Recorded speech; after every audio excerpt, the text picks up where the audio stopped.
Mahesh ji start कर दूं बेटा, इतने एक्साइटेड हो? ठीक है बच्चे, तो बेसिकली आज का जो हमारा टॉपिक रहेगा ना बेटा, वो रहेगा application of equilibrium constant and Lee Chatelier principal. And कहाँ गया? एंड ली चैटलियर प्रिंसिपल, ये रहेगा आज का टॉपिक। अगर आप लोगों को याद हो तो कल मैंने कल नहीं, जब भी अपनी क्लास हुई थी, लास्ट क्लास जब भी हुई थी, मैंने उसमें आप लोगों को न्यूमेरिकल्स की प्रैक्टिस कराई थी, है ना? न्यूमेरिकल को कैसे अप्रोच करना है। ठीक है, तो आई होप वो आप लोगों ने किए हो और प्रैक्टिस करनी पड़ेगी। ठीक है, तभी आएंगे। अगर वही क्वेश्चन लगा लोगे बस जो मैंने किए हैं, उससे नहीं हो पाएगा।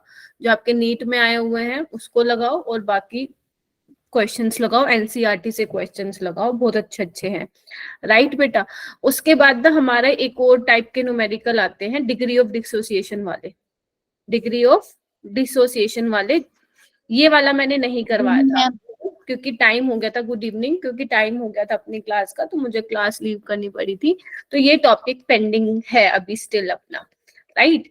तो इस टॉपिक को कराने से पहले बच्चे, मैं आज के दो ये टॉपिक हैं, दो, application of equilibrium constant and Lee Chatelier principal, ये आपके टेस्ट पॉइंट ऑफ व्यू से बहुत इंपॉर्टेंट है। जो अभी टेस्ट होने वाला है ना, तो आपको मैक्सिमम क्वेश्चन देखने को मिलेंगे ली चैटलियर प्रिंसिपल से। अराउंड 6 to 7 क्वेश्चंस बेटा आपको देखने को मिलेंगे। ठीक है, तो इस वजह से आई वॉज थिंकिंग कि मैं बच्चों को ये वाला कराऊंगी आज टॉपिक। ठीक है, टाइम मिला तो अपन ये वाला करेंगे, अदरवाइज मैंने दूसरा वाला बैच है ना, फीडिंग इंडिया वाला, इंग्लिश मीडियम वाला बैच, वो वाली वीडियो भेज दूंगी। वरना मैं जो 11th में मैंने कराया था वो वाला आपको रिकॉर्डिंग भेज दूंगी और आप उसको देख लीजिएगा। ठीक है, तो आज का टॉपिक हमारा क्या रहने वाला है बच्चों? Application of equilibrium constant and D Chatelier principal. और आप लोगों को मेरे बताए हुए जो मैं बता रही हूँ, कॉन्सेप्ट बता रही हूँ, वो आपको ध्यान से समझने हैं, ताकि अगर आप लोगों के सामने कोई सा क्वेश्चन आए वो आप अटेम्प्ट कर सको। क्लियर है ये वाली चीज? Yes ma'am. Yes ma'am. ठीक है, तो उससे पहले, आगे चलने से पहले प्लीज मुझे ये करके दिखा दो बच्चे, ये वाला क्वेश्चन करके दिखा दो। आपको पता है, ये मैं पहले क्वेश्चन करवाती हूँ आप लोगों से। A solid X Y kept in evacuated sealed container, ठीक है, undergoes decomposition to form a mixture of gases x and y at temperature T, है ना? The equilibrium pressure is 10 bar in the vessel। ये मैंने करवा दिया था क्या शायद? यस मैम, 5 आंसर है जी इसका। Yes ma'am. 5 आंसर है? कर दूं? Yes ma'am. Good evening Janvi, 5 तो फिर भी नहीं है। इसका मतलब नहीं किया है ना? 5 था, 25 था। इधर देखो, ये हमने वैसे कर लिया था, है ना? इधर देखो। हाँ जी मैम, हाँ जी। हाँ, रट्टा मार लो बस तुम लोग, है ना? ठीक है, तो बेसिकली मैंने क्या बोला था, जो इक्विलिब्रियम प्रेशर है वही तुम्हारा क्या है बच्चों? टोटल प्रेशर है 10 बार, है ना? तो अपन ने क्या मान के चला था? इनिशियली हम मान लेते हैं ये 1 मोल है, ये 0 है। ठीक है, प्रेशर के टर्म्स में लिखना है तो लिख लो, ये ऐसे लिख लो, इनिशियल इसका प्रेशर है पी नोट, और टाइम टी इक्विलिब्रियम पे इसमें से कुछ माइनस होगा और ये पीपी बनेगा। ठीक है, लेकिन जब हम टोटल प्रेशर देखेंगे तो हम इसका तो कंसिडर करेंगे नहीं, क्योंकि सॉलिड के केस में बहुत नेग्लिजिबल इफेक्ट होता है प्रेशर का। तो जो सारा का सारा प्रेशर है वो उन दोनों की वजह से आएगा। याद आ रहा है? ठीक है, और टोटल प्रेशर आपको दिया ही हुआ है 10 बार, यानी कि P प्लस P हो जाएगा 10 बार, और P आ जाएगा आपका 5 बार। तो बस ये इसको यहाँ पे पुट कर देना है, तुम्हारी वैल्यू आ जाती है। और ये बताओ, ये वाला क्वेश्चन किया था पर नहीं ना? ये नहीं किया था ना तुमने? बताओ। No ma'am. हाँ, ये करो फिर, ये वाला क्वेश्चन करो। ये मैंने तुम्हारे होमवर्क में भी दिया था, ये तुम्हारे नी 2010 में आया था बेटा। ट्राई करने की कोशिश करो। एक बार मैं स्टेटमेंट रीड कर देती हूँ। आपको इक्वेशन दी हुई है, ठीक है, जो स्टार्ट किया गया है, इन्होंने ए और बी की कंसंट्रेशन की कितनी ली है बेटा? इन्होंने 1 मोलर। 1 मोलर, मोलर का मतलब मोलारिटी दी हुई है, कंसंट्रेशन दी हुई है मोल पर लीटर। मोलारिटी क्या होता है? Number of moles of solute divided by volume of solution in litre.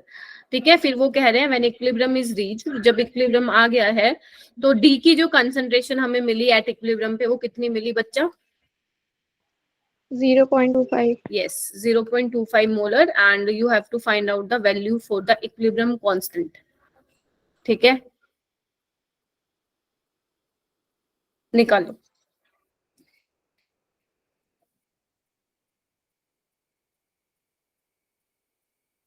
Solve करो बच्चों। इक्विलिब्रियम कांस्टेंट की वैल्यू बतानी है तुम्हें।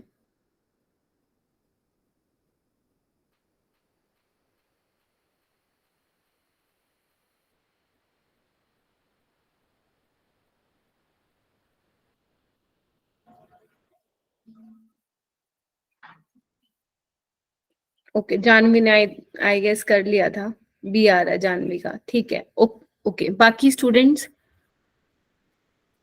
ट्राई करो बेटा, बी आ रहा है या कुछ और आ रहा है, ट्राई करो।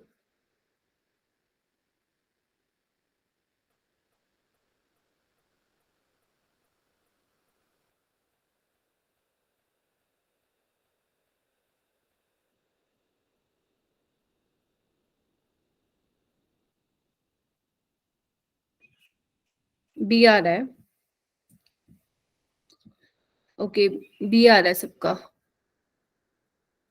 ओके, और बताओ, और करा है किसी ने? बी आ रहा है, ओके। देखिए बेटा, एक बार मैं करके दिखाती हूँ आपको।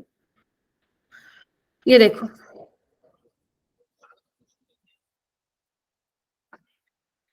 देखो बेटा, ये रिएक्शन है जो इन्होंने आपको लिख के दी हुई है, ठीक है। इक्विलिब्रियम में ही है ये रिएक्शन, ठीक है। जब स्टार्टिंग में बेटा, जब तक इक्विलिब्रियम नहीं अचीव हुआ है, स्टार्टिंग में ए की कंसंट्रेशन और बी की कंसंट्रेशन 1-1 लेके चले हो तो ये 0 हो जाएगा, ठीक है। ठीक है, कुछ टाइम बाद हम मान लेते हैं इसमें से कितना जाएगा, x या 2x, 2x जाएगा क्योंकि 2 मोल है इसके, और ये 1 मोल के साथ रिएक्ट किया तो इसमें से x जाएगा, हाँ या ना? कंफर्म कीजिए इस वाली चीज को, क्लियर है क्या? क्योंकि यहीं Yes, ma'am. यहीं पे ही आप फंस सकते हो, वैसे तो कुछ क्वेश्चन में खास नहीं है बेटा, ठीक है। तो ये कितना बनेगा, 3x बनेगा और ये x बनेगा, ठीक है। d की कंसंट्रेशन कितनी दी हुई है इक्विलिब्रियम पे, 0.25, इट मींस x की वैल्यू कितनी है बेटा, 0.25, ठीक है। क्या तुम a की कंसंट्रेशन निकाल लोगे 1 - 2 × 0.25 करके? क्या तुम b की कंसंट्रेशन निकाल लोगे 1 - 2 1 - 0.25? गुड इवनिंग एवरीवन, आ जाओ जल्दी, ठीक है। सी की निकाल लोगे 3 × 0.25 एंड डी की ऑलरेडी दी हुई है। अब तुम्हें क्या निकालना है, इक्विलिब्रियम कांस्टेंट निकालना है, तो देख लो कैसे निकालोगे। सी का क्यूब डी डिवाइडेड बाय ए का स्क्वायर एंड बी। आपके पास सारी वैल्यूज मैंने यहाँ पे लिख दी है, तुम्हें सिर्फ यहाँ पे क्या करनी है बेटा, वैल्यूज पुट करनी है। क्या करनी है, वैल्यूज पुट करनी है और आंसर निकालना है। अच्छे से निकालना, आराम से निकालना, जल्दबाजी में निकालोगे तो आंसर गलत आ जाएगा। तो इसमें जो आंसर आएगा आप लोगों का, करेक्ट आंसर आएगा बच्चे, वो बी वाला आएगा। समझ में आई ये वाली बात? Yes, ma'am. Yes, ma'am. ठीक है। उसके बाद बच्चे, जो आज हमें ये वाला टॉपिक नहीं हुआ था, राइट?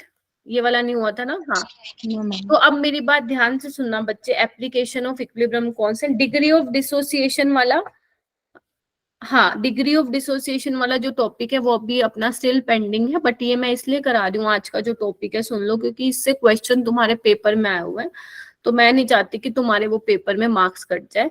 तो अराउंड 7 आज के लेक्चर से उसमें 6 क्वेश्चंस हैं तुम्हारे टेस्ट में, जो संडे को होने वाला है, ठीक है। तो इसलिए कह रही हूँ इसको अच्छे से देख लो। जो डिग्री ऑफ डिसोसिएशन की वीडियो है वो मैं तुम्हारे ग्रुप में शेयर कर दूंगी, ठीक है। आज फ्राइडे है ना, आज रात को ही कर दूंगी, कोई प्लीज स्टूडेंट मुझे याद दिलवा देना अगर मैं भूल जाऊं तो, ठीक है। अब बच्चे, इक्विलिब्रियम कांस्टेंट की एप्लीकेशन का क्या मतलब है कि हम इक्विलिब्रियम कांस्टेंट की हेल्प से क्या क्या पता लगा सकते हैं, ठीक है। वॉइस मेरी कम आ रही है क्या? एक मिनट चेक करती हूँ No, ma'am. बेटा, मेरी वॉइस तो मैंने 100 वॉल्यूम तो सही है, रुको एक मिनट, इसको थोड़ा आगे कर लेती हूँ, ठीक है। हाँ, तो basically application of equilibrium constant का क्या मतलब है कि हम इक्विलिब्रियम कांस्टेंट से, इक्विलिब्रियम कांस्टेंट की वैल्यू से हम क्या पता लगा सकते हैं। तो बच्चे ध्यान से सुनना, हम क्या कर सकते हैं, रिएक्शन की डायरेक्शन को प्रिडिक्ट कर सकते हैं कि हमारी जो रिएक्शन है वो कौन सी डायरेक्शन में जा रही है, फॉरवर्ड में जा रही है या बैकवर्ड में जा रही है। समझ में आई? तो इसके लिए एक पैरामीटर है रिएक्शन क्वेश्चन, जल्दी से लिख दो बेटा सारे के सारे चैट बॉक्स में। हम किसकी डिस्कशन करने वाले हैं, रिएक्शन क्वेश्चन की डिस्कस करने वाले हैं। रिएक्शन क्वेश्चन इतना काम का है, ये हमें बताएगा कि हमारी रिएक्शन फॉरवर्ड डायरेक्शन में जा रही है या बैकवर्ड डायरेक्शन में जा रही है। मतलब हमें, हाँ, मान लो सपोज आपकी रिएक्शन फॉरवर्ड में जाना चाहते तो तब तक फॉरवर्ड में जाएगी जब तक इक्विलिब्रियम अचीव ना हो जाए। रिएक्शन क्वेश्चन नहीं, रिएक्शन क्वेश्चंट। ठीक है बच्चे, अब ये होता क्या है बच्चे, रिएक्शन क्वेश्चन क्या होता है, उससे पहले एक बार याद करो अपना इक्विलिब्रियम कांस्टेंट क्या होता था, याद करो। इक्विलिब्रियम कांस्टेंट में जो हम कंसंट्रेशन लिखते थे, सपोज मैं कोई भी ऐसी कंसंट्रेशन लिख रही हूँ, ठीक है, इसमें हम क्या बोलते थे, इसमें हम क्या बोलते थे कि जो यहाँ पे कंसंट्रेशन की वैल्यूज पुट करेंगे वो क्या होनी चाहिए, इक्विलिब्रियम पे होनी चाहिए। याद आ रही है, वो हमारी क्या होनी चाहिए, इक्विलिब्रियम पे होनी चाहिए। बट जब हम क्यू लिखते हैं बच्चे, मान लो सपोज क्यू लिख रही हूं मैं यहाँ पे, एक कुछ भी लिख देती हूँ, चलो ये लिख देती हूँ, सी की पावर सी, डी की पावर डी, ए की पावर ए, बी की पावर बी, है ना। और जब आप रिएक्शन क्वेश्चंट में जो कंसंट्रेशन लिखते हो ना, वो किसी भी टाइम पे लिखते हो, एट एनी टाइम।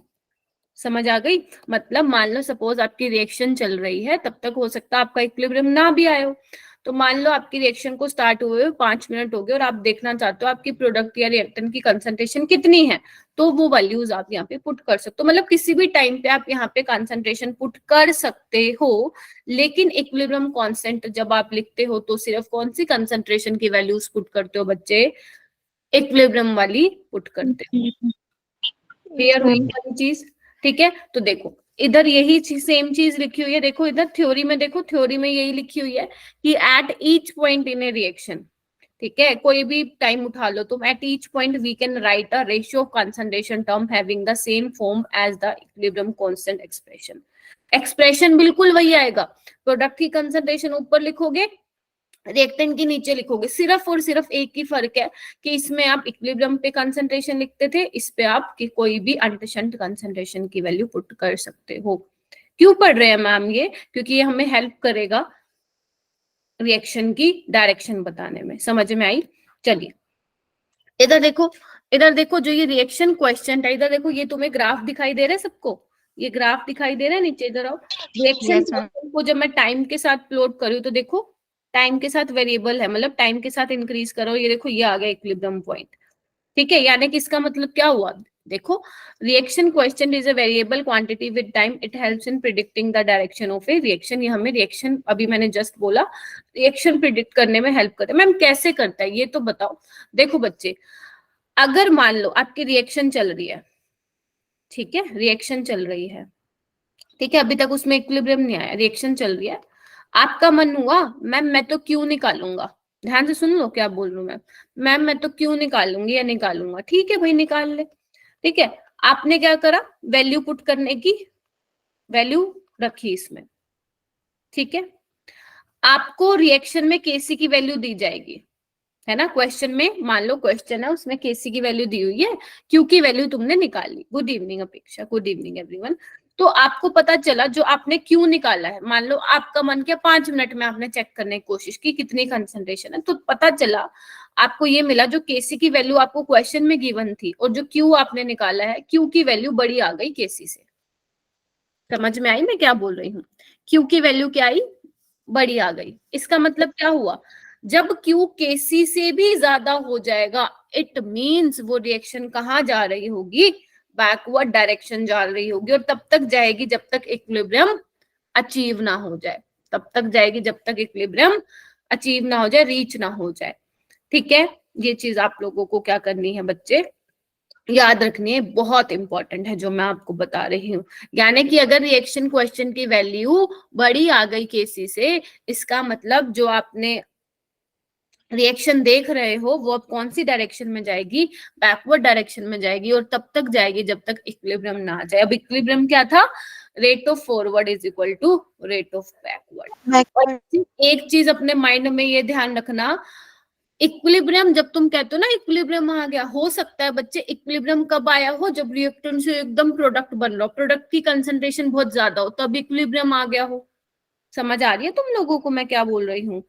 हो सकता है कि मान लो रिएक्टेंट की कंसंट्रेशन ज्यादा हो, है ना, मतलब रिएक्टेंट ज्यादा स्टेबल हो, तो मान लो इसका मतलब क्या हुआ, इक्विलिब्रियम स्टार्टिंग में ही आ गया होगा, ठीक है। हो सकता है कि जब इक्विलिब्रियम हो तो क्या बोलते हैं सिग्निफिकेंट अमाउंट में आपका रिएक्टेंट भी हो प्रोडक्ट भी हो, तो ज्यादा आप ये मत सोचोगे कि मैम प्रोडक्ट ज्यादा होता है इक्विलिब्रियम पे, नहीं, रिएक्ट कंसंट्रेशन ऑफ रिएक्टेंट भी ज्यादा हो सकता है इक्विलिब्रियम पे, प्रोडक्ट की कंसंट्रेशन भी ज्यादा हो सकती है, और दोनों की अमाउंट दोनों की ही ज्यादा भी हो सकती है। ठीक है, दोनों सिग्निफिकेंट अमाउंट में भी प्रेजेंट हो सकते हैं आपके इक्विलिब्रियम मिक्सचर में। समझ में आ गई? अच्छा, अगर बेटा क्यू केसी से कम हुआ तो क्या हो जाएगा, इधर देखना, अगर जो आपने क्यू की वैल्यू निकाली वो केसी से कम आ रही है, इट मींस रिएक्शन कहाँ प्रोसीड करेगी, फॉरवर्ड डायरेक्शन में प्रोसीड करेगी।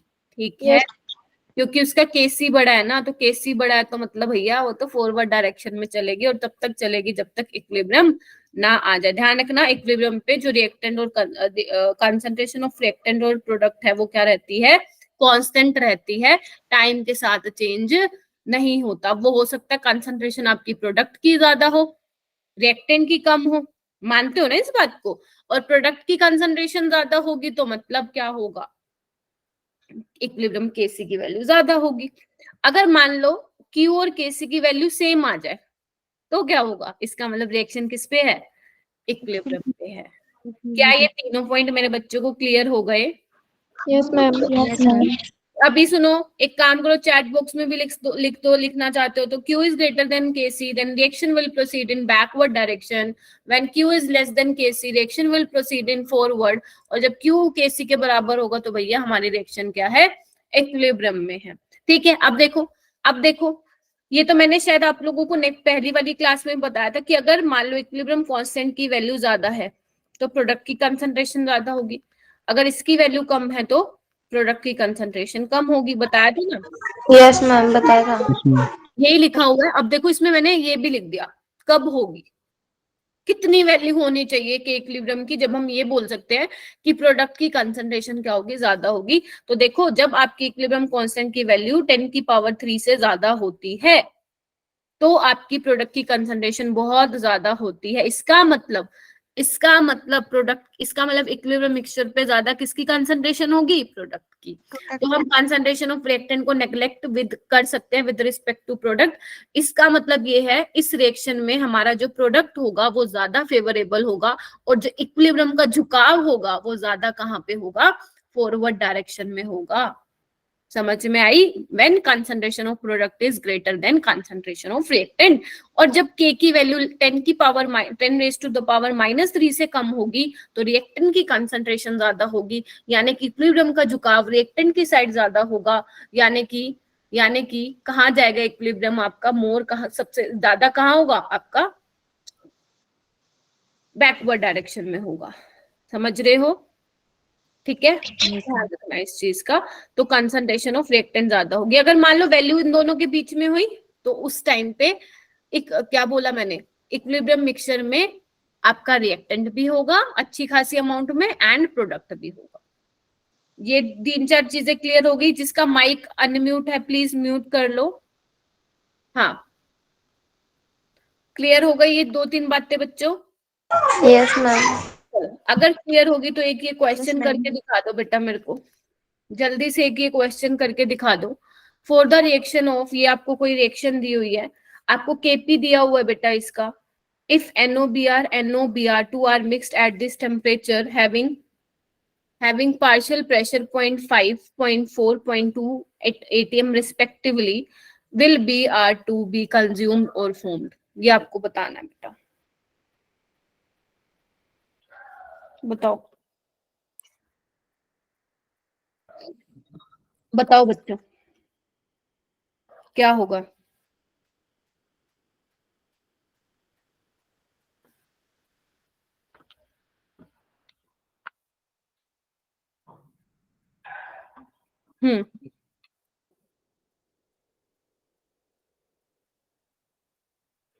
ट्राई करो, होगा।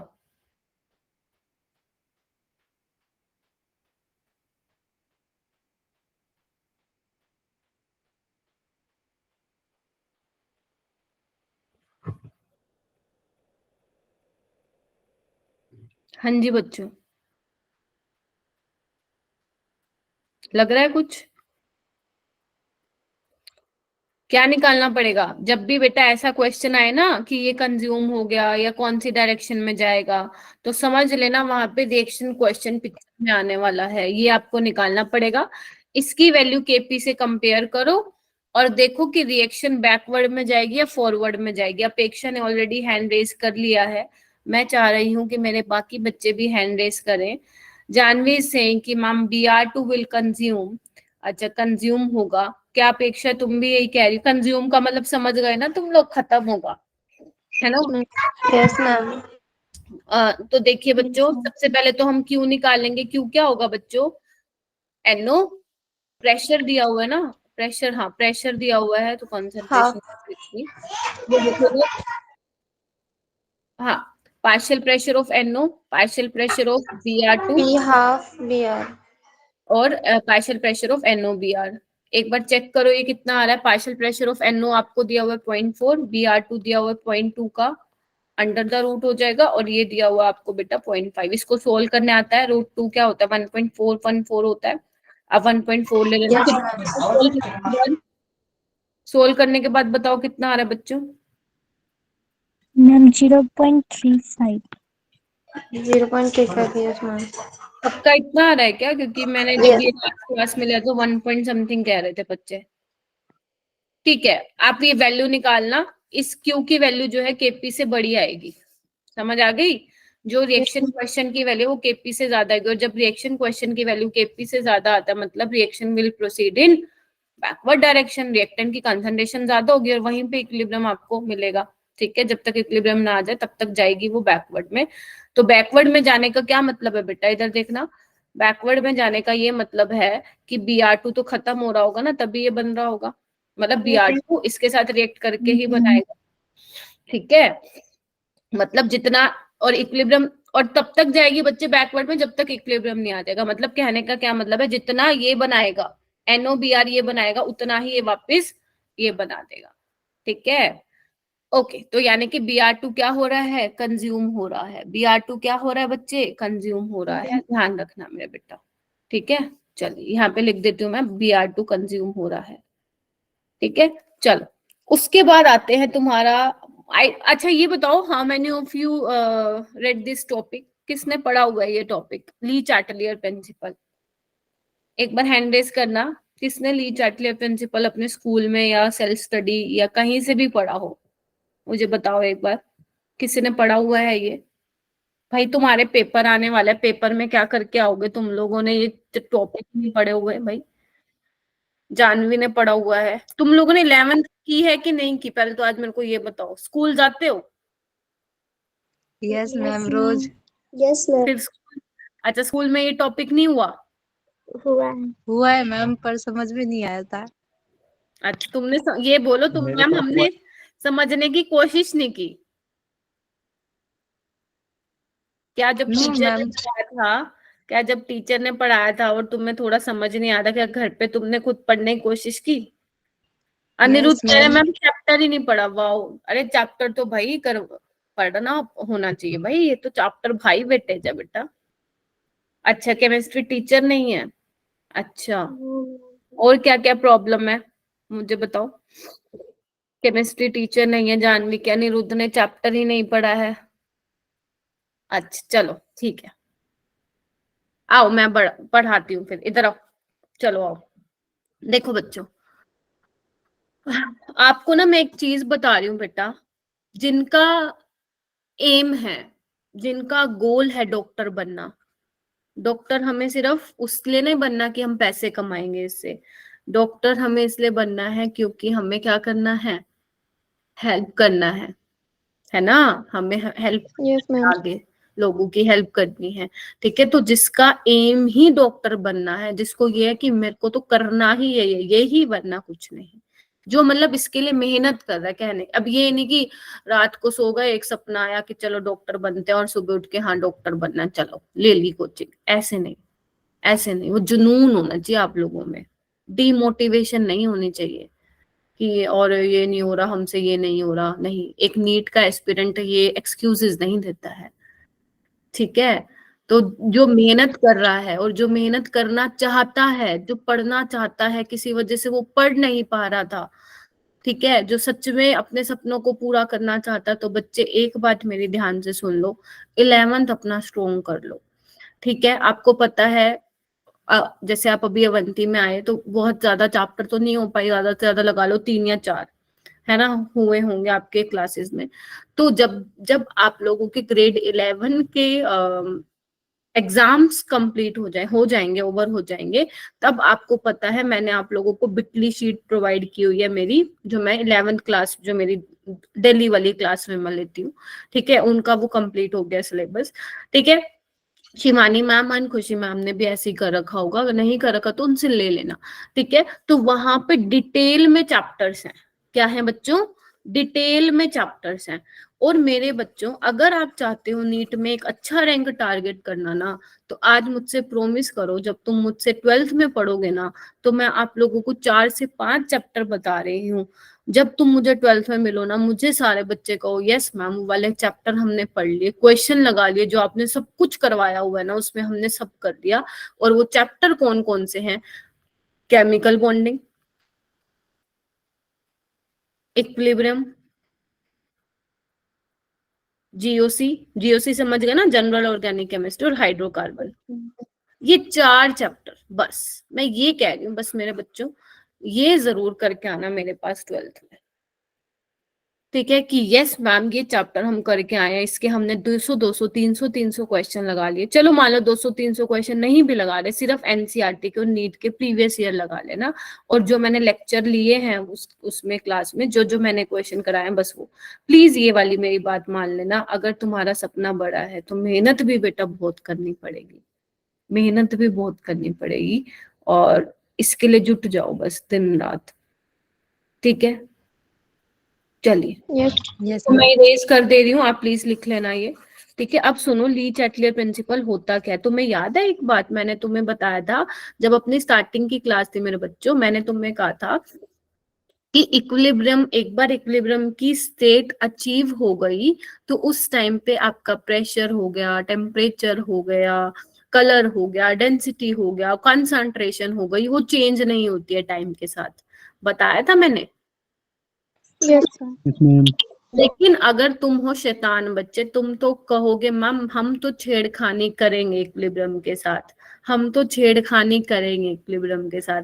तो अगर तुमने इक्विलिब्रियम के साथ छेड़खानी की तो इक्विलिब्रियम तो डिस्टर्ब हो जाएगा। मानते हो कि Yes. नहीं मानते हो? Yes, अब वो डिस्टर्ब हो गया तो वो क्या करेगा? क्या करेगा वो? जहां तुमने चेंज किया है ना, उस चेंज को खत्म करने की कोशिश करेगा। चलो एक प्यारा सा एग्जांपल लेती हूँ समझाने के लिए। लेट से आपके पास A+B, ये रिएक्शन है, रिवर्सिबल रिएक्शन है, और ये रिएक्शन मजे से है अपने इक्विलिब्रियम स्टेट में। कहाँ है बेटा? इक्विलिब्रियम स्टेट में। आपका ये क्वेश्चन भी हो सकता था, मैम इक्विलिब्रियम स्टेट में ही क्यों रहनी चाहती है रिएक्शन? क्योंकि equilibrium state is the most stable state. ठीक है, अब लेकिन आप वो शैतान बच्चे, आपने क्या किया, मैम हम तो छेड़खानी करेंगे, हम ना थोड़ा सा रिएक्टेंट और डाल देंगे, हम थोड़ा सा रिएक्टेंट और इसमें ऐड कर देंगे। अब क्या होगा, एक बात बताओ, तुमने कंसंट्रेशन ए की बढ़ा दी है ना, तुमने ए की कंसंट्रेशन, हाँ बेटा बोलो, हैंड रेज किया है, तुमने ए की कंसंट्रेशन बढ़ा दी, इक्विलिब्रियम डिस्टर्ब हो गया। तो इक्विलिब्रियम अपने आप को कहाँ शिफ्ट करेगा बच्चे? जहां पे आपका किया गया चेंज खत्म हो रहा हो, मतलब वो आपके किए गए चेंज को क्या करेगा? नल्लीफाई करेगा, खत्म करेगा। ठीक है, यानी कि आपने तो एक ही कंसंट्रेशन और बढ़ा दी, तो अब होगा क्या, इक्विलिब्रियम अपने आप को वहां शिफ्ट करेगा जहां पे एक ही कंसंट्रेशन क्या हो रही होगी मेरे बच्चों? कम हो रही होगी। क्या हो रही होगी? कम हो रही होगी। यानी कि इक्विलिब्रियम शिफ्ट कहाँ करेगा? इक्विलिब्रियम शिफ्ट करेगा टुवर्ड्स फॉरवर्ड डायरेक्शन। इक्विलिब्रियम कहाँ जाएगा? फॉरवर्ड डायरेक्शन में जाएगा। समझ में आई मेरी बात? Yes, ma'am. ऐसे ही तुम बी की कंसंट्रेशन बढ़ा दो, बी की कंसंट्रेशन बढ़ाओगे, इक्विलिब्रियम फिर डिस्टर्ब हो गया, है ना, तो ये अपने आप को कहाँ शिफ्ट करेगा? जहां पे बी की कंसंट्रेशन कम हो रही है। अब कहाँ हो रही है? फॉरवर्ड साइड ही हो रही है। तो इक्विलिब्रियम कहाँ जाएगा बच्चे? फॉरवर्ड डायरेक्शन में जाएगा। जो आपने उसके साथ छेड़खानी की है उसको दोबारा से वो क्या करेगा? ठीक करेगा। इधर देखो, अभी इक्विलिब्रियम स्टेट में है, ठीक है। आपने क्या कि रिएक्टेंट के साथ, ये रिएक्टेंट है, ये प्रोडक्ट है, आपने रिएक्टेंट के साथ छेड़खानी की, आपने रिएक्टेंट की कंसंट्रेशन बढ़ा दी तो इक्विलिब्रियम डिस्टर्ब हो जाएगा। अब रिएक्टेंट की कंसंट्रेशन बढ़ा दी तो इक्विलिब्रियम का झुकाव जो है इसकी तरफ होगा, रिएक्टेंट की तरफ, ठीक है। तो वो अपने इक्विलिब्रियम को दोबारा रिगेन करने के लिए इक्विलिब्रियम वाली स्टेट को कहाँ जाएगा, प्रोडक्ट साइड, ये देखो, ताकि वो वापस से इक्विलिब्रियम स्टेट में आ जाए। समझ में आया कि नहीं? ठीक है मेरे बच्चों, तो ये चीज ध्यान रखनी है। जैसे देखो फर्स्ट आता है तुम्हारे पास बेटा कंसंट्रेशन ऑफ रिएक्टेंट, मतलब effect of change of concentration. ये तुम्हें एक एग्जांपल लिखा हुआ है, एग्जांपल रट्टा नहीं मारना है बेटा। अगर मैं तुम्हें बोलूं कि मुझे इस रिएक्शन की फेवरेबल कंडीशन बता दो, फेवरेबल कंडीशन मतलब क्या होता है? फेवरेबल कंडीशन का मतलब होता है कि आपको प्रोडक्ट बनाना है, ठीक है। आप चाहते हो कि आपकी रिएक्शन फॉरवर्ड डायरेक्शन में जाए, आप चाहते हो कि प्रोडक्ट की कंसंट्रेशन ज्यादा हो, ठीक है। तो एग्जामिनर लिख के देना फेवरेबल कंडीशन, तो समझ जाना प्रोडक्ट की कंसंट्रेशन ज्यादा होनी चाहिए। क्योंकि जब आप कोई रिएक्शन करवाते हो तो किस लिए करवाते हो, कि आपका प्रोडक्ट बने ना, ऐसे थोड़ी ना रिएक्टेंट ही बना रहे, ठीक है। तो फेवरेबल कंडीशन का तो हम कैसे कर सकते हैं बच्चे, तो हम क्या करेंगे, concentration of Fe3 plus ions बढ़ा दे, बोलो क्या कहते हो? Yes, ma'am. तो हमारा Yes, इक्विलिब्रियम, ma'am. इक्विलिब्रियम कहाँ शिफ्ट होगा बच्चे, फॉरवर्ड डायरेक्शन में। Equilibrium shift in forward direction, yes ma'am. और हम क्या कर सकते हैं बच्चों, और हम क्या कर सकते हैं, हम concentration of HCN negative thiocyanide की कंसंट्रेशन बढ़ा देते हैं, तब भी हमारा इक्विलिब्रियम कहाँ शिफ्ट होगा बच्चे, फॉरवर्ड डायरेक्शन में होगा। अगर मैं मान लो इसको रिमूव कर दूं, इसको मैं रिमूव कर दूं, जो ये कॉम्प्लेक्स दिया हुआ है आयरन थायोसाइनाइड वाला, इसको अगर मैं रिमूव कर दूं तो क्या होगा, कहाँ जाएगा इक्विलिब्रियम? खुद सोचो, क्यों बैकवर्ड, खुद सोचो। अगर तुम इसकी कंसंट्रेशन को कम कर दे रहे हो, है ना, इसको रिमूव करो धीरे धीरे, हाँ, तो ये कहाँ जाएगा, जहाँ पे ये बन रहा होगा। अभी कहाँ बन रहा है, फॉरवर्ड में तो बन रहा है मेरे बच्चों, तो इक्विलिब्रियम शिफ्ट होगा फॉरवर्ड डायरेक्शन में। अगर तुम मान लो इसकी कंसंट्रेशन बढ़ा दे रहे हो तो कहाँ जाएगा, जहाँ पे इसकी कंसंट्रेशन कम हो रही होगी, यानी कि बैकवर्ड डायरेक्शन। कहाँ पे मेरे बच्चों, बैकवर्ड डायरेक्शन। क्लियर हो गया? कंसंट्रेशन ऑफ रिएक्टेंट के साथ और प्रोडक्ट के साथ छेड़खानी करोगे तो पता चल जाएगा ना कहाँ जाएगा इक्विलिब्रियम, ठीक है। Yes, नेक्स्ट आता है तुम्हारा फैक्टर, आता है effect of change in pressure. अगर देखो अभी तक ये इक्विलिब्रियम स्टेट पे है, अभी तक ये इक्विलिब्रियम स्टेट पे मस्त स्टेबल स्टेट में है। अब तुमने क्या किया, इसके साथ छेड़खानी की, क्या की, छेड़खानी, क्या किया, प्रेशर बढ़ा दिया। तुमने क्या किया, इसका जो ये रिएक्शन हो रही थी मस्त इक्विलिब्रियम में थी, तुमने जहां पे ये रिएक्शन करा रहे थे उसका प्रेशर बढ़ा दिया। अब प्रेशर बढ़ाने से बच्चे ध्यान रखना, इक्विलिब्रियम कहाँ शिफ्ट होगा, जहां पे where lesser number of moles, where lesser number of moles, जहां पे नंबर ऑफ मोल्स क्या होंगे, कम होंगे। एक बात बताओ, इसका एक्सप्लेनेशन भी दूंगी, डोंट वरी, लेकिन अभी इसको ऐसे याद रखो सो दैट पेपर में गलती ना हो। अभी दूंगी एक्सप्लेनेशन। इधर देखो, यहाँ पे कितने, 4 मोल, ध्यान रखना गैसियस के मोल ही लोगे, और यहाँ पे 2 मोल। तो प्रेशर बढ़ाने से कहाँ जाएगा, जहां पे आपके नंबर ऑफ मोल कम हो रहे होंगे, यानी कि इक्विलिब्रियम कहाँ शिफ्ट होगा बेटा, फॉरवर्ड डायरेक्शन में। क्लियर? यानी कि अगर आप अगर मेरे बच्चों आप चाहते हो कि आपको ज्यादा से ज्यादा अमोनिया मिले तो आपको प्रेशर क्या करना पड़ेगा, बढ़ाना पड़ेगा, ठीक है। अगर आपने प्रेशर डिक्रीज कर दिया, अगर आपने प्रेशर डिक्रीज कर दिया तो इक्विलिब्रियम कहाँ शिफ्ट होगा, इक्विलिब्रियम शिफ्ट कहाँ होगा, जहां पे नंबर ऑफ मोल्स ज्यादा होंगे, यानी कि बैकवर्ड डायरेक्शन में, यानी कि बैकवर्ड डायरेक्शन में। क्लियर है ये वाली चीज? अब इसका yes, ma'am. अब इसका एक्सप्लेनेशन सुनो, अब इसका रीजन सुनो मैम ऐसा हो क्यों रहा है। देखो बच्चों ध्यान से सुनना, आपने ये वाली इक्वेशन पढ़ी होगी, PV is equal to nRT, ideal gas equation होती है ये, Yes, ma'am. Yes, ma'am.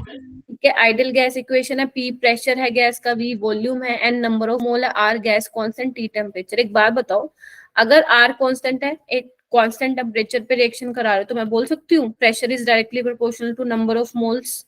Yes, ma'am. Yes, ma'am. बात सोचना तुम, जब तुम प्रेशर बढ़ा रहे हो तो वॉल्यूम क्या होगा, कम होगा। Yes, ma'am. और अगर वॉल्यूम कम होगा, इधर ध्यान से सुनना, अगर वॉल्यूम कम होगा तो number of moles per unit volume ज्यादा होंगे। Yes, ma'am. Yes, ma'am. यानी कि इधर देखना, अभी प्रेशर ज्यादा था, अभी इतने वॉल्यूम में क्या है, नंबर ऑफ मोल्स हैं, अब तुमने प्रेशर कम कर दिया तो नंबर ऑफ मोल्स उतने ही रहेंगे, लेकिन number of moles per unit volume ज्यादा हो जाएंगे। पहले तुम्हें इतने वॉल्यूम में नंबर ऑफ मोल्स दिख रहे थे, अब तुम्हें इतने वॉल्यूम में नंबर ऑफ मोल्स दिखेंगे, तो number of moles per unit volume अब तुम्हें ज्यादा दिखेंगे। इसलिए मैं बोल रही हूँ number of moles per unit volume बढ़ जाएंगे तो प्रेशर बढ़ेगा। ठीक है, अब इक्विलिब्रियम अपने आप को कहाँ शिफ्ट करेगा, जहां पे number of moles per unit volume कम हो रहे होंगे। तो ये देखो, यही तो लाइन लिखी मैंने, पढ़ना एक बार, यही तो लाइन लिखी कि जब प्रेशर इंक्रीज होगा तो इक्विलिब्रियम अपने आप को कहाँ शिफ्ट करेगा, जहां पे लेसर नंबर ऑफ मोल्स होंगे, नंबर ऑफ मोल्स कम होंगे। क्लियर हो गया? ये तो था तुम्हारे एग्जाम में लिखने के लिए, बट नीट के पीवाईक्यूज करने के लिए तुम्हें सिर्फ ये 2 पॉइंट करने हैं। अभी मैं क्वेश्चन भी कराऊंगी, अराउंड 7 to 8 क्वेश्चन कराऊंगी, सो डोंट वरी, तुम्हें एकदम क्रिस्टल क्लियर हो जाएंगी सारी चीजें कि पेपर में क्वेश्चन कैसे आते हैं। समझ में आई ये वाली बात? अब जो मैंने ये राम कहानी बोली ना, इसको पढ़ लेना, ये वही लिखा हुआ है, ये तुम्हारे नोट्स के लिए। अगर कुछ बच्चे जो है नोट्स बनाते हैं, इंग्लिश मीडियम है जिनका, वो ये नोट्स जो है अपने नोटबुक में लिख सकते हैं।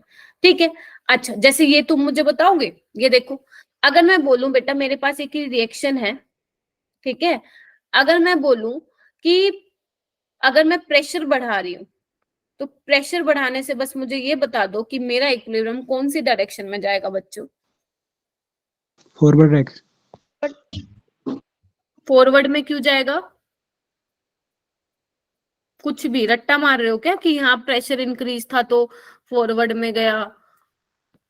नहीं, वो फेवरेबल अनफेवरेबल। प्रेशर इंक्रीज होने का मतलब क्या है? इक्विलिब्रियम कहाँ शिफ्ट करेगा अपने आप को, मुझे पहले ये बताओ, जहाँ पे नंबर ऑफ मोल्स क्या हो कम होने चाहिए। रहे हैं। अब यहाँ पे तो सॉलिड है, तो सॉलिड के तो कंसिडर ही मत करना तुम, गैस के करोगे। तो यहाँ पे 2 मोल है, यहाँ पे 1 मोल है, तो बताओ ना कौन सी डायरेक्शन में जाएगा? बोले तुम, equilibrium shift in backward direction. रट्टा थोड़ी ना मारना है, रट्टा मारोगे तो गलत होंगे सारे क्वेश्चन बेटा। ठीक है, और अगर मान लो मैं प्रेशर डिक्रीज कर दूं तो कहाँ पे जाएंगे, जहाँ पे नंबर ऑफ मोल्स ज्यादा है, यानी फॉरवर्ड में। अगर तुमसे पूछे बेटा फेवरेबल कंडीशन बता दो, फेवरेबल का मतलब वो आपसे ये पूछना चाह रहा है कि आपका ज्यादा से ज्यादा प्रोडक्ट बने, तो आपको उसके लिए प्रेशर क्या करना पड़ेगा? डिक्रीज करना पड़ेगा। क्लियर हो गया? कॉन्सेंट्रेशन क्लियर, प्रेशर क्लियर, और ये वो है, ये तुम्हारे नोट्स के लिए है जो मैंने अभी बोला। ठीक है, और ये देखो, ये बड़ा इंपॉर्टेंट है, देखना बच्चे, आपके पास ये 3 रिएक्शन है। अगर मैं आपसे पूछूं कि प्रेशर बढ़ाने या घटाने से मेरा इक्विलिब्रियम कौन सी डायरेक्शन में शिफ्ट होगा, तो तुम्हारा आंसर होगा प्रेशर का कोई इफेक्ट नहीं पड़ेगा बच्चों इक्विलिब्रियम पे। क्यों नहीं पड़ेगा? क्योंकि देखो नंबर ऑफ मोल सेम है, यहाँ पे भी 2, यहाँ पे भी 2, नीचे वाले में देखो रिएक्शन में 2-2, यहाँ पे भी 2-2। ठीक है, तो जब नंबर ऑफ मोल्स रिएक्टेंट की साइड और प्रोडक्ट की साइड सेम हो, तो उस केस में प्रेशर का कोई इफेक्ट मेरे बच्चों नहीं पड़ेगा इक्विलिब्रियम पे। क्लियर है बेटा? Yes, ma'am. Yes, ma'am.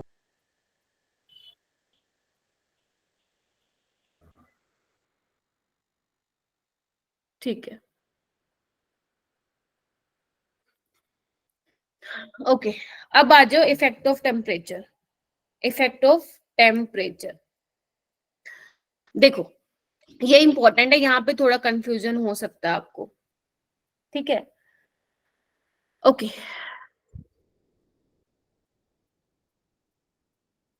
देखो बच्चों, अब टेम्परेचर वाले क्वेश्चन कैसे करना है ना, पहले तो तुम्हें मैं बताऊंगी कि समझाऊंगी कि कैसे होता है चीजें, है ना, एक्सप्लेनेशन दूंगी, फिर उसके बाद मैं तुम्हें एक चीज रटवा दूंगी जिससे तुम्हारे सारे क्वेश्चन सोल्व हो जाए।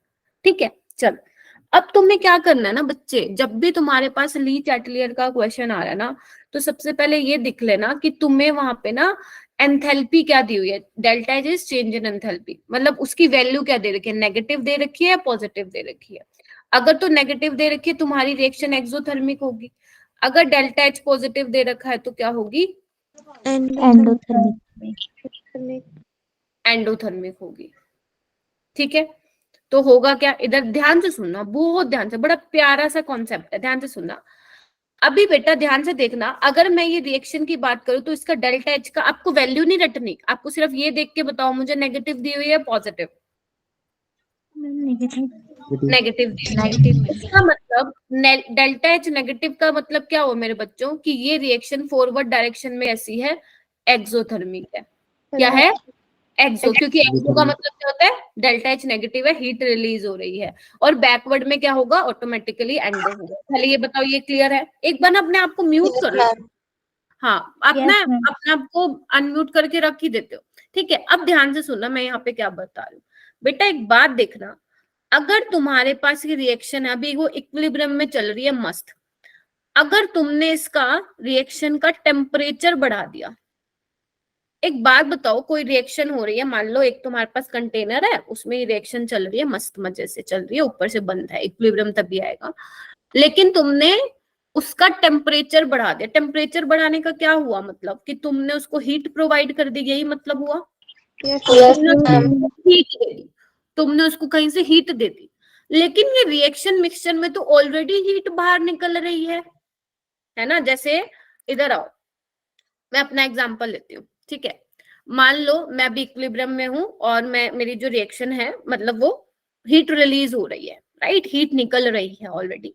ठीक है, अब मेरे अंदर से ऑलरेडी मेरे हीट निकल रही है, मैं ऑलरेडी भड़की हुई हूँ, तुम मेरा टेम्परेचर और राइज करने पे लगे हुए हो, तुम मुझे और ज्यादा भड़काने पे लगे हुए हो, तो क्या होगा? मेरा इक्विलिब्रियम तो डिस्टर्ब हो गया ना। पहले मस्त मजे से एनर्जी रिलीज हो रही है, लेकिन तुमने मेरे साथ छेड़खानी की और टेम्परेचर बढ़ा दिया। अब टेम्परेचर बढ़ाने का क्या मतलब है? और ज्यादा गर्मी होगी, और ज्यादा हीट रिलीज होगी, तो मुझे मेरे इक्विलिब्रियम को मेंटेन करने के लिए मुझे खुद को क्या करना पड़ेगा? ठंडा करना पड़ेगा, हाँ या ना? Yes, ma'am. Yes, ma'am. मुझे ठंडा करने के लिए मुझे उस डायरेक्शन में मैं जाऊंगी जहां पे हीट एब्जॉर्ब हो रही होगी। और हीट एब्जॉर्ब कौन से डायरेक्शन में हो रही है बच्चे? बैकवर्ड डायरेक्शन में हो रही है। कहाँ हो रही है? Backward direction. Backward. मैं समझाऊं?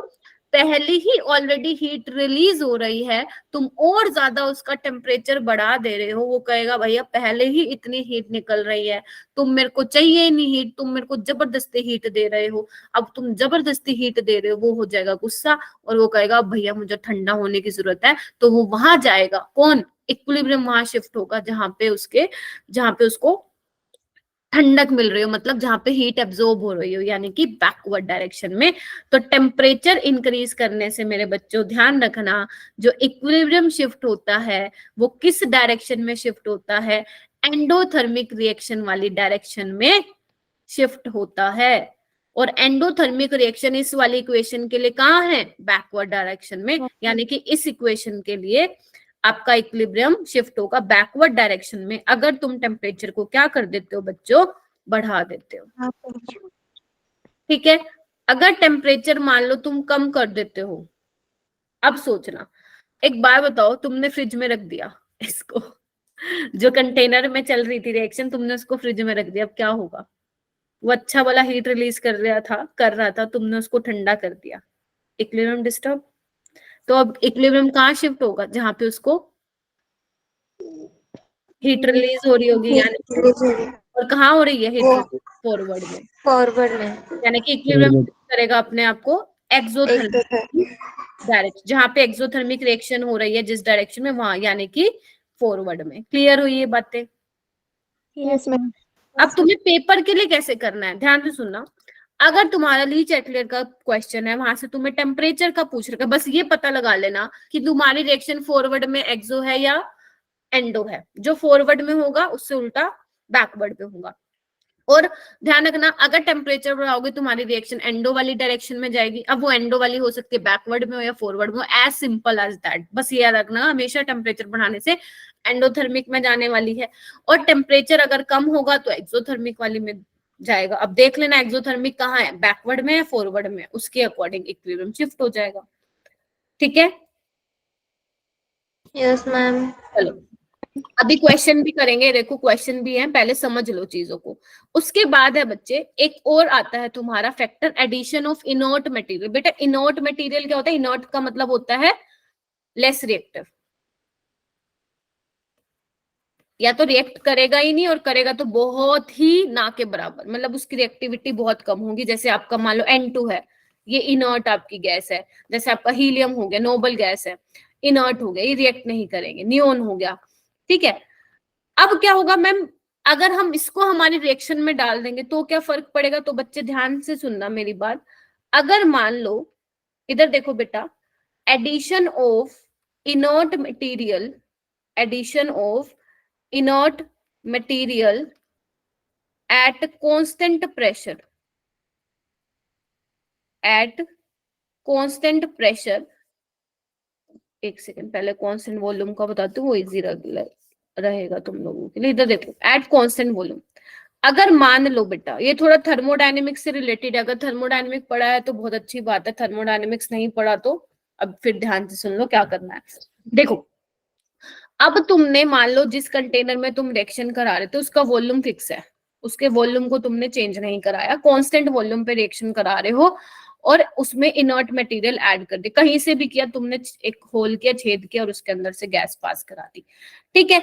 तो अब इक्विलिब्रियम पे क्या इफेक्ट पड़ेगा, तो ध्यान रखना बच्चे इस केस में नो इफेक्ट ऑन इक्विलिब्रियम, कोई इफेक्ट इक्विलिब्रियम पे नहीं पड़ता है जब तुम इनर्ट मटेरियल डालते हो कांस्टेंट वॉल्यूम पे, क्योंकि ये रिएक्ट ही नहीं कर रहा है किसी के साथ, वॉल्यूम तुमने सेम कर रखा है। अब होगा क्या, टोटल प्रेशर तो बढ़ेगा, ठीक है, अंदर का जो भी अंदर तुमने डाले हुए हैं रिएक्टेंट प्रोडक्ट जो भी डाले हुए हैं, ठीक है, आपका टोटल प्रेशर तो बढ़ेगा, लेकिन जो पार्शियल प्रेशर है, मतलब जो इंडिविजुअल प्रेशर है रिएक्टेंट प्रोडक्ट का, उनका चेंज नहीं होगा, और उनका चेंज नहीं होगा तो इक्विलिब्रियम पे भी कोई इफेक्ट नहीं आएगा। तो सिर्फ एक बात ध्यान रखना, क्योंकि मुझे पता है थर्मोडायनेमिक्स तुमने नहीं पढ़ी, तो ये ध्यान रखना कि जब तुम कांस्टेंट वॉल्यूम पे इनर्ट मटेरियल डालोगे तो इक्विलिब्रियम पे कोई इफेक्ट बेटा नहीं पड़ेगा। जल्दी से लिख दो, कांस्टेंट वॉल्यूम पे इनर्ट मटेरियल डालोगे तो कोई इफेक्ट नहीं पड़ेगा, जल्दी से लिख दो चैट बॉक्स में, तब तक मैं नेक्स्ट लिख रही हूँ। कोई इफेक्ट नहीं पड़ेगा, पूरा लिखो, addition of inert material at constant volume पे कोई इफेक्ट नहीं पड़ेगा। लेकिन अगर तुम एडिशन ऑफ इनर्ट मटेरियल डाल रहे हो एट कांस्टेंट प्रेशर, इधर देखो, अब तुम प्रेशर कांस्टेंट कर रहे हो, कांस्टेंट प्रेशर का मतलब होता है, थर्मोडायनेमिक्स जिसने पढ़ी है तो ध्यान रखना, कांस्टेंट प्रेशर पे हमारा जो कंटेनर होता है वो ओपन कंटेनर होता है। अब तुम ऊपर से कुछ डाल रहे हो तो ऑब्वियस सी बात है वॉल्यूम तो बढ़ेगा, है ना, ऊपर से कुछ डाल रहे हो, ऊपर से पहले ऑलरेडी मिक्सचर है, तुम ऊपर से और कुछ डाल रहे हो, वॉल्यूम तो बढ़ेगा। और अगर वॉल्यूम बढ़ गया बच्चे, वॉल्यूम बढ़ गया तो मुझे ये बताओ number of moles per unit volume कम हो गए, बताओ। Yes ma'am. और number of moles per unit volume कम हो गए तो इक्विलिब्रियम अपने आप को कहाँ शिफ्ट करेगा, वहां जाएगा जहां पे नंबर ऑफ मोल्स क्या होंगे बच्चे, ज्यादा होंगे, नंबर ऑफ मोल्स ज्यादा होंगे। अब तुम देख लेना कौन सी डायरेक्शन में नंबर ऑफ मोल्स ज्यादा है, ठीक है। तो मैंने क्या बातें बताई, इधर आओ, ली चैटले प्रिंसिपल में क्या है, अगर तुम्हारा सिस्टम इक्विलिब्रियम स्टेट में है और तुम उसके साथ छेड़खानी करोगे तो इक्विलिब्रियम अपने आप को वहां शिफ्ट करेगा, कहाँ शिफ्ट करेगा, एक सेकंड रुको, हाँ, इक्विलिब्रियम आपके किए गए चेंज को क्या करेगा, नलिफाई करेगा। अगर आप रिएक्टेंट के साथ छेड़खानी कर रहे हो तो वो वहां जाएगा जहां पे रिएक्टेंट कम हो रहे हो, ठीक है। अगर मान लो प्रेशर बढ़ाओगे तो वहां जाएगा इक्विलिब्रियम जहां पे नंबर ऑफ मोल्स कम हो रहे हो। अगर टेम्परेचर बढ़ाओगे तो एंडोथर्मिक वाली डायरेक्शन में जाएगा, अगर टेम्परेचर कम करोगे तो एक्सोथर्मिक वाली डायरेक्शन में जाएगा। और फोर्थ फैक्टर आता है एडिशन ऑफ इनर्ट मटेरियल, अगर तुम कांस्टेंट वॉल्यूम पे डाल रहे हो तो कोई इफेक्ट नहीं पड़ेगा, और अगर तुम कांस्टेंट प्रेशर पे डाल रहे हो तो जहां पे नंबर ऑफ मोल्स ज्यादा होंगे, तो जहां पे नंबर ऑफ मोल्स ज्यादा होंगे वहां इक्विलिब्रियम शिफ्ट होगा।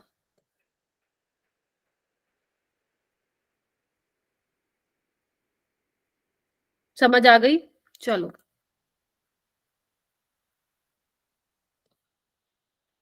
ये वाला क्वेश्चन करो बच्चे, आपको एक क्वेश्चन दिया हुआ है, ये 4 ऑप्शन है, मुझे आपको बताना है कि ठीक है या नहीं। ये वॉल्यूम है बेटा,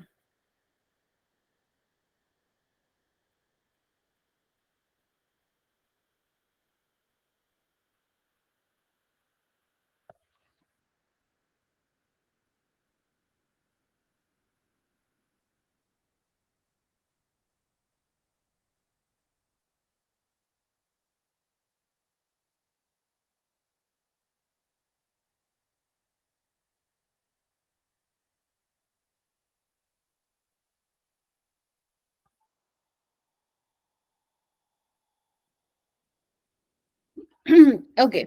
तो बताओ भाई, टेम्परेचर डिक्रीज होगा तो कहाँ जाएगा, ये साइन उल्टा लगा हुआ बेटा, इसको सही कर लेना।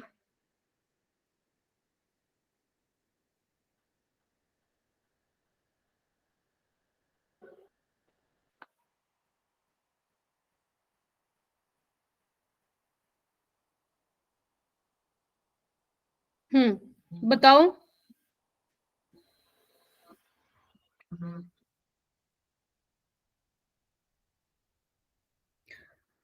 नहीं समझ में आ रहा, अपेक्षा बताना। फॉर विच ऑफ द, आप लोग ना पढ़ सुनते नहीं हो मैं क्या समझाती हूँ आप लोगों को बिल्कुल भी। ठीक है, for each of the following cases आपको दिया हुआ direction in which the equilibrium shift, temperature decrease होगा तो कहाँ जाएगा, जहां पे एक्सोथर्मिक रिएक्शन होगी। इधर देखना डेल्टा एच का साइन पॉजिटिव है, प्रोडक्ट। तो यानी कि आपका फॉरवर्ड वाली साइड एंडो होगा और बैकवर्ड वाली साइड एक्सो होगा। यही तो मतलब हुआ इसका। और अगर यही अगर टेम्परेचर कम करोगे तो एक्सो वाली साइड जाएगा। अब एक्सो वाली साइड क्या है, बैकवर्ड यानी कि रिएक्टेंट वाली साइड जाएगा। और कांस्टेंट वॉल्यूम पे कोई चेंज नहीं आएगा। C option is correct. ये वाला करो। What happen when an inert gas is added to an equilibrium keeping volume unchanged. ये तो वही आ गया सेम टाइप का क्वेश्चन। हाँ बताओ भाई। D is correct. ठीक है, इक्विलिब्रियम चेंज नहीं होगा कांस्टेंट वॉल्यूम पे। ये वाला बताओ बच्चों।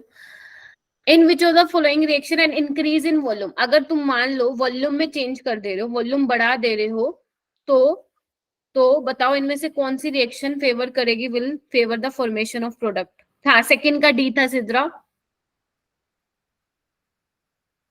ये वाला क्वेश्चन करो बच्चों। B option. B option. देखो वॉल्यूम बढ़ेगा तो मतलब प्रेशर कम होगा, क्योंकि pressure is inversely proportional to volume at constant temperature. ठीक है, अकॉर्डिंग टू बॉयल्स लॉ, जो तुम गैसीय स्टेट में पढ़ते हो, बट अब वो डिलीट हो गया। बट इतना तो मालूम होनी चाहिए बच्चे, अगर वॉल्यूम बढ़ेगा प्रेशर कम होगा, तो जहां पे नंबर ऑफ मोल्स ज्यादा हो रहे होंगे वहीं पे आपका इक्विलिब्रियम शिफ्ट होगा। ठीक है, यहाँ पे देखना इसको लिक्विड है ये कंसीडर मत करना। यहाँ पे देखो 4 मोल है और यहाँ पे 9 मोल है, यहाँ पे 2 है, यहाँ पे 3 है, यहाँ पे 2 है और सेम है यहाँ। तो B option is correct. Very good मेरे बच्चों। ये वाला क्वेश्चन करो बच्चे। ये स्टेटमेंट जो भी है कुछ खास नहीं है, तो तुम्हारा 12th में चैप्टर है मेटलर्जी, तो स्टेटमेंट पे जाने से पहले बस ये पढ़ लो। आपको इक्वेशन लिखी हुई है, using the Lee Chatelier principal आपको बताना है which one of the following will not disturb equilibrium. मतलब आप इनमें से कौन सी ऐसी चीज करोगे जो इक्विलिब्रियम को कोई फर्क नहीं पड़ेगा। बताओ, इक्विलिब्रियम को उससे फर्क नहीं पड़ेगा। वेरी गुड मेरे बच्चों, बोलो। जानवी कह रही डी, क्या सबका डी है? Very good. क्यों? क्योंकि ये सॉलिड में है। ठीक है, अगर आप इसका एडिशन कर दोगे तो कोई दिक्कत नहीं होगी, बट अगर आपने इसका कॉन्सेंट्रेशन बढ़ा दिया तो वो भैया जाएगा, क्योंकि सॉलिड का हम कॉन्सेंट्रेशन क्या मान के चलते हैं, यूनिटी मान के चलते हैं। ठीक है, तो yes D is correct one. Very good मेरे बच्चों। चलो एक ये क्वेश्चन करके देखो। इसमें आपको ना क्या बताना है, सुन लो। ये एक स्टेटमेंट आपकी, आपको बताना है the number of moles which will increase the yield of SO3। Yield of SO3 मतलब SO3 ज्यादा बनना चाहिए इक्विलिब्रियम पे। तो बताओ इनमें से कितने ऐसे फैक्टर हैं। तो यहाँ पे आपको नंबर लिखना है, 1 है, 2 है, 3 है, 4 है, कितने हैं।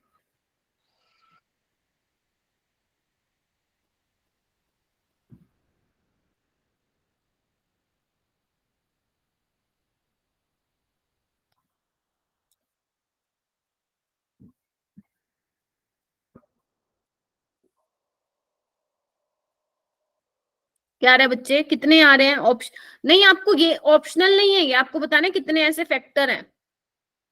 ऑप्शन नहीं है ये बच्चे, आपको बताने ऐसे कितने फैक्टर। आपको यहाँ नंबर लिखना है, 1 2 3 4, कितने होंगे। हाँ बताओ, कैटलिस्ट का कुछ इफेक्ट पड़ेगा क्या? नहीं पड़ेगा, कैटलिस्ट कुछ नहीं बोलेगा। अगर O2 को और बढ़ा दूं तो मेरा SO3 बढ़ेगा। यस मैम, ये तो ठीक है। अच्छा डी वाला ठीक है। SO2 को और डाल दूं तो भी होगा। यस मैम, ये भी ठीक है। अगर मैं प्रेशर बढ़ा दूं तो जहां नंबर ऑफ मोल्स कम है वहां जाएंगे, तो यानी कि यहाँ 2 मोल है, यहाँ 3, ये भी ठीक है। तो तुम 1 क्यों बोल रहे हो भाई, और तुम 2 क्यों बोल रहे हो? ये देखो टेम्परेचर कम, इन टेम्परेचर बढ़ाओगे तो कौन सी डायरेक्शन में जाएगा, एंडो। अब क्योंकि आपका डेल्टा एच नेगेटिव है तो फॉरवर्ड वाली एक्सो और बैकवर्ड वाली एंडो होगी, राइट। तो आपका टेम्परेचर बढ़ाओगे तो बैकवर्ड में जाएगी, क्योंकि बैकवर्ड वाली एंडो है। तो इसमें कितने आ जाएंगे, 1 2 3। तो यहाँ पे आपको 3 फिल करना था। Yes Janvi. Ma'am pressure increase करेंगे तो SO3 का अमाउंट घटेगा ना। नहीं नहीं, अभी तो बोला बच्चे, प्रेशर बढ़ाओगी, प्रेशर बढ़ाओगी तो इक्विलिब्रियम कहाँ शिफ्ट होगा, जहां पे नंबर ऑफ मोल्स कम होंगे। हाँ या ना? तो number of Yes, come ma'am. हो रहे हैं जानवी। यहाँ पे 3 मोल है, 2 SO2 के और 1 O2 के, और यहाँ पे 2 ही हैं। Yes, ma'am. Clear? Yes, ma'am. चलिए बहुत बढ़िया। देखो उसके बाद इधर देखो, मुझे एक चीज और बताने तुम्हें, मुझे स्पेस चाहिएगा, यहाँ पे बताती हूँ। चलो इधर आओ, ये देखो, ये तो था तुम्हारे केमिकल इक्विलिब्रियम के क्वेश्चन। अब तुम्हारे बुक में फिजिकल इक्विलिब्रियम भी है। जैसे एक ये वाला क्वेश्चन है, बहुत ज्यादा फेमस है बेटा। अगर तुम्हारा वाटर सॉलिड में है, यानी कि आइस है ये, ठीक है, और वाटर तुम्हारा लिक्विड में है, यानी कि वाटर है ना, तो इसमें आपसे पूछा जाएगा फेवरेबल कंडीशन। बेसिकली क्या है, फेवरेबल कंडीशन बतानी है। मतलब आप चाहते हो कि ज्यादा से ज्यादा आपका पानी बने, तो आपको ये बताना पड़ेगा कि प्रेशर यहाँ पे मैं कम करूं या ज्यादा करूं, टेम्परेचर मैं कम करूं या ज्यादा करूं, ये आप लोगों को बताना पड़ेगा। क्वेश्चन समझ में आया? चलिए पहले तो आप ये सुनिए ध्यान से बेटा कि ये रिएक्शन के लिए आपका डेल्टा एच क्या होगा, पॉजिटिव होगा या नेगेटिव। खुद सोचो, अगर तुम सॉलिड को लिक्विड में चेंज कर रहे हो तो हीट चाहिए उसको, है ना, तो मतलब डेल्टा एच पॉजिटिव होगा, हाँ या ना? Yes, Yes, ma'am. ma'am. हमें नहीं जानना कितना होगा, बस ये हमें पता होना चाहिए पॉजिटिव होगा। तो यानी कि फॉरवर्ड वाली हमारी रिएक्शन एंडो होगी और बैकवर्ड वाली Exothermic. Exothermic. एक्सो होगी। समझे? तो एक बात बताओ, अगर आप चाहते हो कि ज्यादा से ज्यादा आपका पानी बने तो आपको टेम्परेचर क्या करना पड़ेगा, इंक्रीज करना पड़ेगा, Yes, ma'am. क्योंकि ma'am. टेम्परेचर इंक्रीज करोगे तो एंडोथर्मिक वाली डायरेक्शन में जाएगी, और एंडोथर्मिक हमारा Yes, ma'am. फॉरवर्ड में है। तो आपको ये तो क्लियर हो गया। अब बात आती है प्रेशर का क्या होगा। अब ध्यान से सुनना, मैं यहाँ पे एक कॉन्सेप्ट बताने वाली हूँ, वो कॉन्सेप्ट आप वाटर में लगाना। ध्यान से सुन लो एक बार मेरी बात, एक बार अपने आप को म्यूट कर लो सारे के सारे। इधर देखो बच्चे, अगर आपने थोड़ा सा केमिकल बॉन्डिंग में हाइड्रोजन बॉन्डिंग वाला कॉन्सेप्ट पढ़ा है, तो जो मैं बोल रही हूँ शायद हो सकता है आपको समझ में आ जाए, बट नहीं भी सुना फिर भी मेरी सुनो। बेटा वाटर आपका ऐसा दिखता है, हमने केमिकल बॉन्डिंग में पढ़ा था ये, राइट? Ma'am. और सॉलिड स्टेट में क्या होता है, सॉलिड स्टेट में वाटर के मॉलिक्यूल जो पास पास होंगे, तो पास पास होंगे तो ये हाइड्रोजन बॉन्डिंग करेंगे दूसरे मॉलिक्यूल्स के साथ। तो एक वाटर का मॉलिक्यूल सॉलिड फेज में 4 हाइड्रोजन बॉन्ड बनाता है। तो इस तरीके से बहुत सारे हाइड्रोजन के मॉलिक्यूल्स इंटरमॉलिक्यूलर हाइड्रोजन बॉन्ड बना लेते हैं। और जब आप आइस का स्ट्रक्चर देखेंगे ना, तो आइस का जो स्ट्रक्चर होता है वो केज लाइक स्ट्रक्चर होता है, जाल जैसा स्ट्रक्चर होता है, केज लाइक स्ट्रक्चर। हो सकता है आप लोगों ने पढ़ा हो, जिसके बीच में क्या हो, बीच बीच में ऐसे खाली जगह है। तो इसकी वजह से क्या हो, केज लाइक स्ट्रक्चर की वजह से, इंटरमॉलिक्यूलर हाइड्रोजन बॉन्डिंग की वजह से जो केज लाइक स्ट्रक्चर है, वॉल्यूम बहुत ज्यादा हो जाएगा, है ना बेटा? वॉल्यूम ज्यादा हो जाएगा, डेंसिटी कम हो जाएगी पानी के कंपैरिजन में। बताओ मुझे, क्योंकि density is mass by volume. अगर वॉल्यूम बढ़ रहा है तो डेंसिटी कम। और यही तो रीजन है कि जो आपकी आइस है उसको आप पानी में डालते हो तो वो फ्लोट करती है। ये तो देखा है सबने, क्योंकि डेंसिटी जो होती है आइस की वो कम है पानी से, ठीक है। लेकिन एक बात बताओ, जब तुम प्रेशर बढ़ाओगे, या मैं बोलूं कि तुम टेम्परेचर बढ़ा रहे हो, है ना, टेम्परेचर बढ़ाने से क्या होंगे, हाइड्रोजन बॉन्ड टूटने लगेंगे, ब्रेक होने लगेंगे। तो जो हाइड्रोजन बॉन्ड है वो कोलैप्स होने लगेंगे, है ना, एक दूसरे में ऐसे आने लगेंगे, मिलने लगेंगे, जिसकी वजह से वॉल्यूम क्या हो जाएगा, कम। और वॉल्यूम कम तो डेंसिटी ज्यादा, ठीक है, पानी की डेंसिटी ज्यादा हो जाएगी। और वो एक पर्टिकुलर टेम्परेचर पे पानी की डेंसिटी बहुत ज्यादा होती है, 4 डिग्री सेल्सियस पे, आपने पढ़ा भी होगा, density of water is maximum at 4 degree Celsius, ठीक है। तो यानी कि बच्चे, अगर मैं पानी के ध्यान से सुनना, अगर मैं पानी के केस में बात करूं, तो जो वाटर का जो लिक्विड फेज में है, इसका वॉल्यूम क्या होता है, कम होता है, आइस का ज्यादा होता है। क्या ये क्लियर हो गया बेटा? Yes, ma'am. अगर आप Yes, ma'am. इन जनरल हम क्या बोलते हैं कि सॉलिड का वॉल्यूम जो होता है वो कम होता है, लिक्विड का ज्यादा होता है, ऐसे ही बोलते हैं ना। But in case of ice, in case of water, ये ध्यान रखना कि जो लिक्विड का वॉल्यूम है वो कम होगा। तो अगर तुम प्रेशर बढ़ाओगे, प्रेशर बहुत ज्यादा बढ़ा दोगे, तो हाइड्रोजन बॉन्ड टूटने लगेंगे, है ना। तो इक्विलिब्रियम अपने आप को कहाँ शिफ्ट करेगा, फॉरवर्ड डायरेक्शन में करेगा, जहां पे मेल्टिंग ऑफ आइस हो रही होगी, जहां पे ज्यादा से ज्यादा तुम्हें पानी मिल रहा होगा, ठीक है।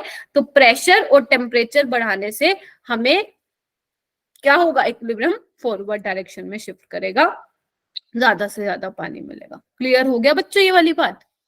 Yes, ma'am. ठीक है। चलो अब आपके ऑलमोस्ट सारे टॉपिक कंप्लीट हो गए हैं, बस ये वाला रह गया बच्चे, एक डिग्री ऑफ डिसोसिएशन रह गया। इसके लिए मैं आपको रिकॉर्डिंग आप लोगों को शेयर करूंगी, आप लोग वैसे तो मैं खुद कर दूंगी बट एक बार याद दिला देना अगर मैं भूल जाऊं तो, और फिर ये खत्म हो जाएगा। लेकिन हाँ, जितना आप लोगों के पेपर में आना है उतना मैंने आपको फिनिश करा दिया है, और ये भी हो जाएगा आप लोगों का, ठीक है। और ये क्वेश्चंस हैं बेटा, कुछ क्वेश्चंस कर लेना, कुछ ली चैटलियर से रिलेटेड है, ठीक है। और आपको आज मेन बातें कौन कौन सी ध्यान रखनी थी? एक तो रिएक्शन क्वेश्चन वाली ध्यान रखनी थी, है ना, याद आ रहा है ये वाली बातें? मुझे बताना। चलो आप लोगों का 5 नंबर का टेस्ट लेती हूँ, मुझे चैट बॉक्स में बताओ, जब Q ग्रेटर देन KC होगा तो रिएक्शन कहाँ जाएगी? बताओ मेरे को, ये तीनों केस बताओ बेटा मेरे को। जब Q ग्रेटर देन KC होगा, वेरी गुड, बैकवर्ड में जाएगी। और अगर Q लेस देन होगा, फॉरवर्ड डायरेक्शन में। और जब दोनों बराबर होंगे तो इक्विलिब्रियम पे, ठीक है। अच्छा ओके। अच्छा मुझे ये बताओ, ली चैटलर प्रिंसिपल में अगर टेम्परेचर बढ़ाओगे तो इक्विलिब्रियम कौन सी डायरेक्शन में शिफ्ट होगा? एंडो वाली में, एंडोथर्मिक वाली में। अब एंडोथर्मिक आपकी फॉरवर्ड भी हो सकती है, बैकवर्ड। और अगर टेम्परेचर कम करोगे तो एक्सोथर्मिक। Very good. और अगर प्रेशर बढ़ाओगे तो, जहां पे नंबर ऑफ मोल्स गैसियस वाले केस में जहां पे कम हो रहे हो, और प्रेशर ज्यादा करोगे तो, हाँ ज्यादा होगा तो वहां करेगा जहां नंबर ऑफ मोल्स कम हो रहे होंगे।